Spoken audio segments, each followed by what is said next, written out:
Здравствуйте. Здравствуйте, Владимир Борисович. Рад вас видеть. Уважаемый Садыр Нургажевич, я очень рад вас видеть. В следующем году мы отмечаем 30-летие нашего основополагающего договора о дружбе, сотрудничестве. Но уже сейчас можно сказать, что за эти годы ситуация в межгосударственных наших отношениях укрепляется, развивается. Достаточно сказать, что Россия занимает уверенно первое место в торговом обороте Кыргызстана. К сожалению, в прошлом году товарооборот несколько просел в связи с пандемией, известная причина.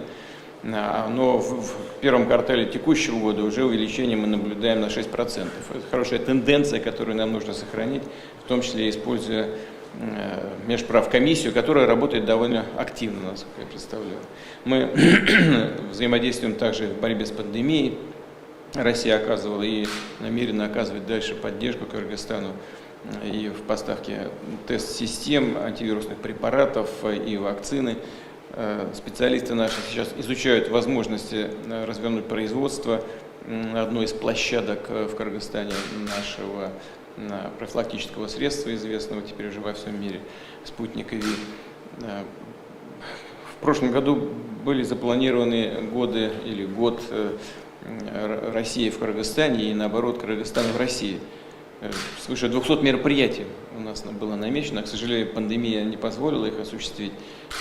А это самые разные направления, включая молодежный обмен, межвузовские контакты и так далее. Но мы обязательно это сделаем по мере того, как будет улучшаться эпидемиологическая ситуация и в России, и в Кыргызстане.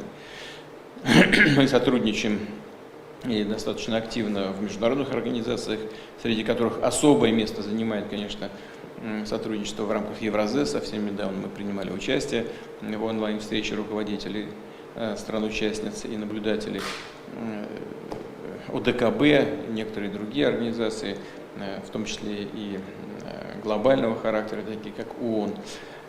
Ну и, конечно, уважаемый господин президент, мы внимательно очень и с большой тревогой смотрели за ситуацией на таджикско-киргизской границе. Как вы знаете, совсем недавно у нас в Москве был с визитом президент Таджикистана. Мы обсуждали, конечно, и с ним этот вопрос, позитивно восприняли намерение двух сторон решать все спорные вопросы подобного рода в ходе переговоров. Уверен, что эта цель может быть достигнута именно таким способом. Все, что от нас зависит, мы будем делать для того, чтобы помочь вам в решении этих вопросов. Мы понимаем, что это связано с жизнью конкретных людей, и прежде всего и Кыргызстан, и Таджикистан, они думают о людях.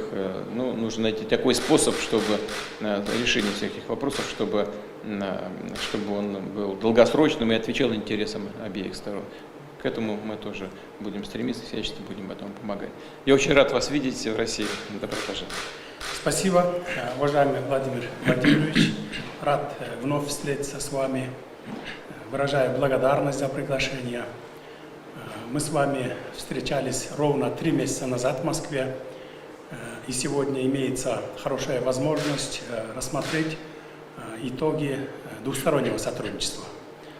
Уважаемый Владимир Владимирович, хочу выразить личную благодарность за ваше внимание, сопереживание относительно ситуации на кыргызско-таджикской границе. Особо хотелось бы отметить поддержку, оказанную вами народу Кыргызстана. Россия наш главный союзник и торгово-экономический партнер, поэтому надеюсь на проведение плодотворных переговоров по всем вопросам сегодня. Еще раз спасибо вам за приглашение и теплый прием. Спасибо.